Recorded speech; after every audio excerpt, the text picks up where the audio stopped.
અમદાવાદમાં માળી સમાજે ભારત રત્નની માંગ ઉઠાવી છે। મહાત્મા જ્યોતિરાવ ફૂલે સાવિત્રીબાઈને ભારત રત્ન આપવામાં આવે તેવી માંગ ઉઠી છે। સમસ્ત માળી સમાજ મહામંડળ ટ્રસ્ટે કલેક્ટરને આવેદનપત્ર આપ્યું છે। શિક્ષણ અને સમાજ સુધારામાં ઐતિહાસિક યોગદાનની માન્યતા માંગી છે। મહિલા શિક્ષણ અને સમાનતાના હક માટે કરેલા કાર્યને સન્માન મળવું જોઈએ।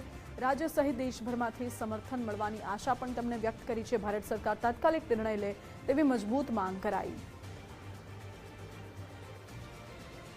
महत्वपूर्ण है कि माળી समाजे भारत रत्न की मांग उठावी है। महात्मा ज्योतिराव फूले सावित्रीबाई ने भारत रत्न मळे तेवी मांग माળી समाज द्वारा करवामां आवी रही है, कारण के तेमणे समस्त माળી समाज सहित महिलाओं माटे शिक्षण और समाज सुधारामां ऐतिहासिक योगदान आप्युं छे अने तेमना आ योगदानने मान्यता मळे, सन्मान मळे ते माटे माળી समाजे आ मांग उठावी है। महिला शिक्षण और समानताना हक माटे जे तेमणे कार्यो करेला छे ते माटे तेमणे सन्मान मळवुं जोईए तेवी मांग छे माળી समाजनी।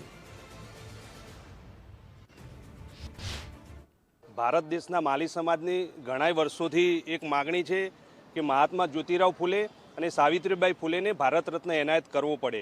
એના અનુસંધાને છેલ્લા ઘણા સમયથી ભારત દેશના અલગ અલગ રાજ્યોમાં અને જિલ્લાઓમાં આની ચળવળ ચાલી રહી છે।